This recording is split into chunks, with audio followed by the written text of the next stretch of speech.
I'm going to talk now about the use of social media, the use of Google, and those kinds of internet searches as part of a recruitment process. I'll talk about the legal implications of doing that. I think it's become fairly obvious over the last few years, even more now, just how much information is available on the internet. You know, there's Facebook, there's Twitter, there's LinkedIn. Facebook alone now has 750 million users. And most of those people do post information about themselves. They post pictures about themselves.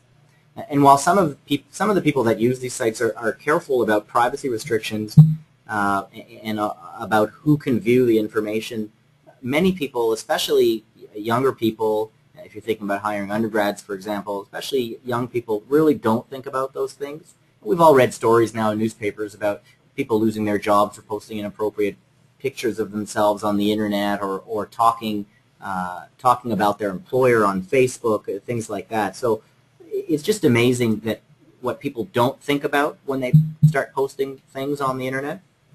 And frankly, when there are privacy restrictions, it's not always easy to ensure that your information isn't available to others.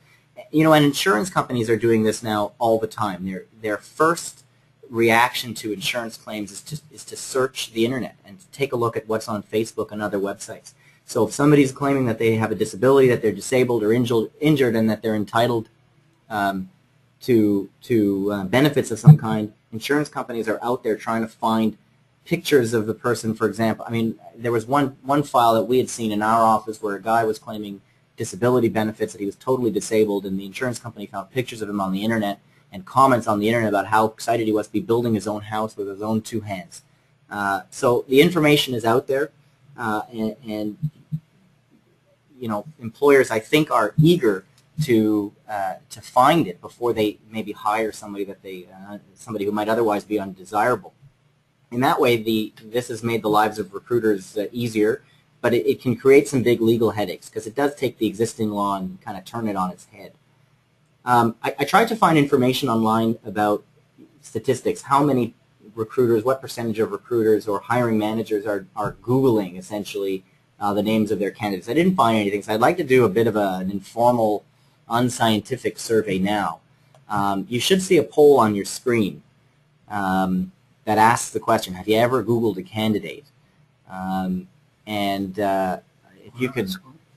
Oh, I see the results coming in now. So we'll get a sense of how many of you are doing these things. CBC is projecting a majority government for the yeses.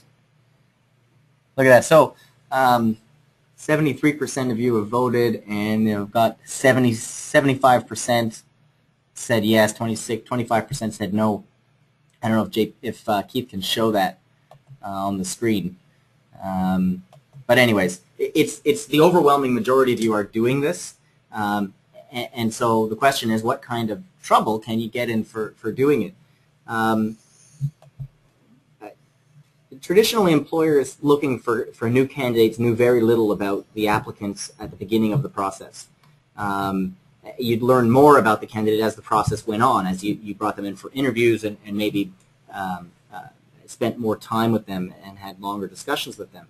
And a commentator that I've seen online, an employment lawyer, has called this a reverse funnel, that the recruitment process is a reverse funnel, in that you get a resume, you know nothing about the employee or the candidate except for their education and their employment history. If you think about what's on the resume, you might be able to decipher their age, their gender, perhaps a race, but that's pretty much it. But the internet and the searches that many of you are doing really can turn this funnel upside down and create exposure to employers. The main concern for employers comes from human rights laws. And for provincially regulated employers, that's the Human Rights Code, the Ontario Human Rights Code. And the code states, you've got it on your screen, the code says that every person has a right to equal treatment with respect to employment without discrimination because of, then it lists the protected grounds of discrimination: race, ancestry, place of origin, color, ethnic origin, citizenship, creed, etc.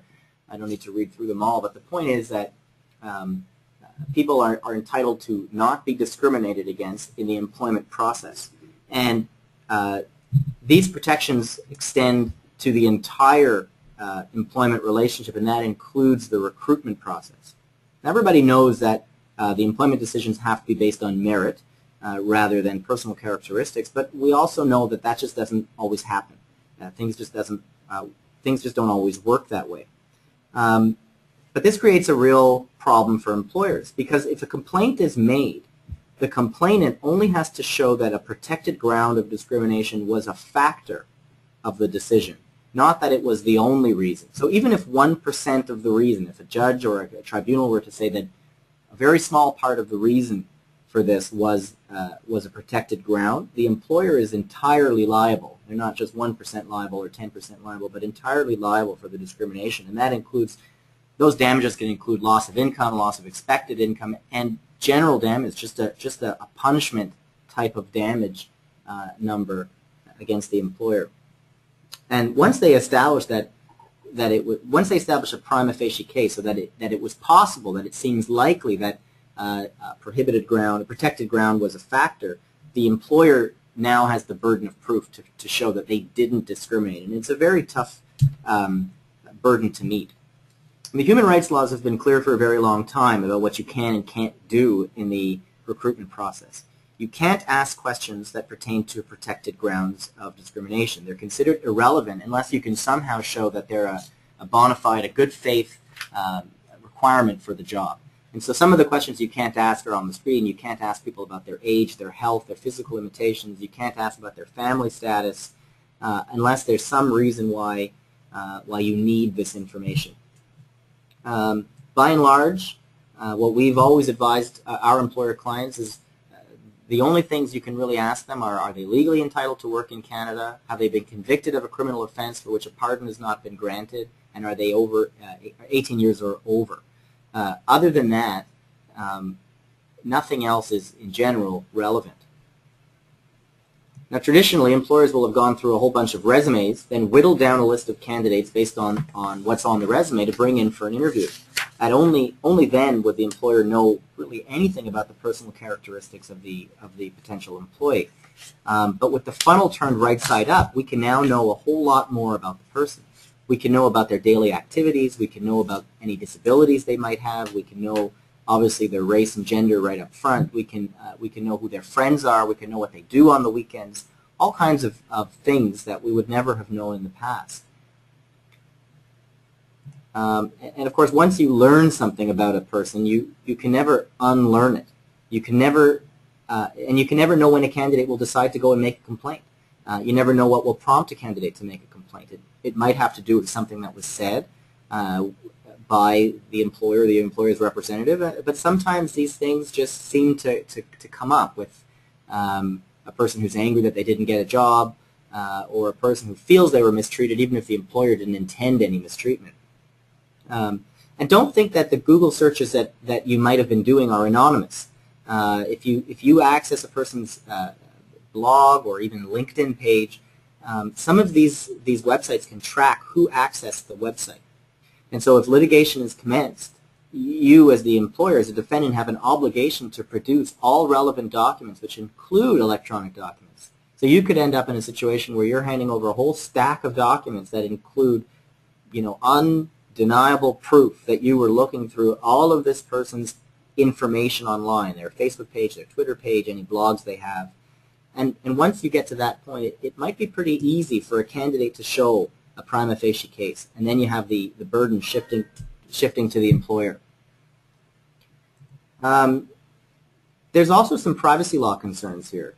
In Ontario, all employers are subject to PIPEDA, unless you're a health organization, but in general you're subject to the Personal Information and Protection of Electronic Documents Act.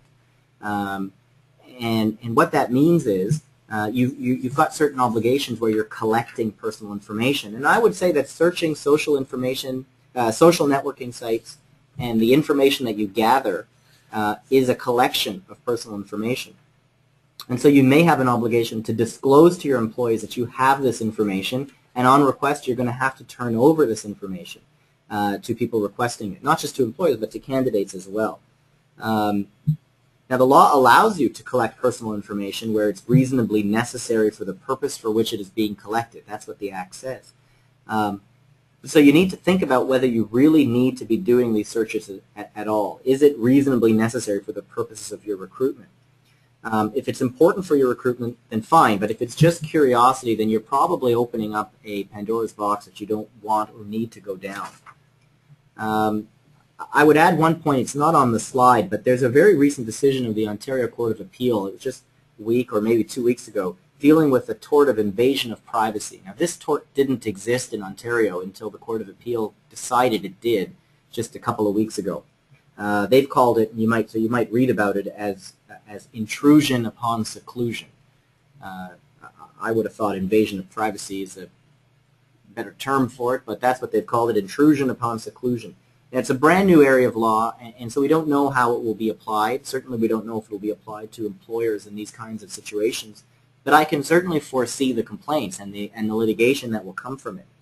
So if there's a reasonable expectation of privacy, so for example, if somebody locks down their Facebook page and you as the recruiter or the employer find a way in, you know somebody who's friends with them so you can see their site, I can imagine that an employer could be held liable, or at least there'll be an attempt to hold them liable for invasion of privacy. And under this new area of law of invasion of privacy, the employee or the plaintiff doesn't need to prove damages. They just need to prove that the intrusion was unreasonable, and then there's damages at large, as the judge will pick a number. So as far-fetched as it might seem, this is probably coming down the pipeline. I'd add one other issue, and again, this one I haven't seen come up yet, but it's certainly plausible, and that's the user agreements that come along with the social networking sites. So most social networking sites, if you were to look at the user agreement, talk about a prohibition on the use of that information or the website for commercial purposes. And again, I don't know of any litigation that in this regard. I don't know if this has come up, but I would suggest that if you're doing standard searches of Facebook or Google or other websites as part of a hiring process, that would probably be considered a commercial purpose. And so it's not unfathomable that Facebook or LinkedIn or Twitter would poke their nose into that situation. So with all that said, how do we protect ourselves? How do employers protect themselves from potential liability from doing these kinds of searches? First, I would suggest that you create a written policy and that you follow it. And that second part about following it is key because I do see a lot of clients and a lot of employers that will tell me, well, we have a policy about this, but then when we dig further, we find out that they never follow the policy, but it's in a book somewhere. So if you have a written policy, you need to follow it. And that policy should say whether or not these kinds of searches are appropriate for your recruitment, and maybe it will define under what circumstances it is appropriate and what circumstances it isn't appropriate, maybe depending on the category of employee that you're hiring. I would also say to be consistent.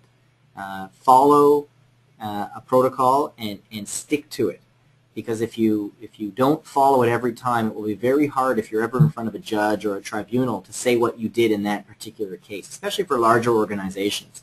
And it is good evidence to say it is our practice to do X, and we always do X, as opposed to saying, well, I don't remember what we did then. Sometimes we search and sometimes we don't. So be consistent. Keep records. If you are doing these searches, print out what you find and put it in a file. That way, there's no question about you withholding evidence, of you spoiling evidence, which you can be liable for in and of itself. So you should write down what you do as part of the recruitment process so that you can prove that the process was fair. One thing that I've been advising clients is, if possible, depending on the size of the business and the way you do business, to separate the searcher and the decision maker. And what I mean by this is, if you want to be doing Google searches about your candidates, have someone do that. That's fine. And then that person searching should pass on the relevant information to the decision maker. So the decision maker never sees the extraneous, irrelevant, prohibited information. And if you can show a court or a tribunal that process is always separate, you'll be in a much better position. Finally, I would suggest, as part of the recruitment process, again, depending on the kind of business you have, to provide disclosure and obtain consent for these searches. And I don't think you need a written, signed waiver or signed document saying that you can do this, but you certainly want to disclose to people, perhaps on your website or on the job posting, that as part of your process, you do these searches. And that way there's no surprise. There's no, if the person is not interested in having you Google their name, they won't apply. And possibly you don't want people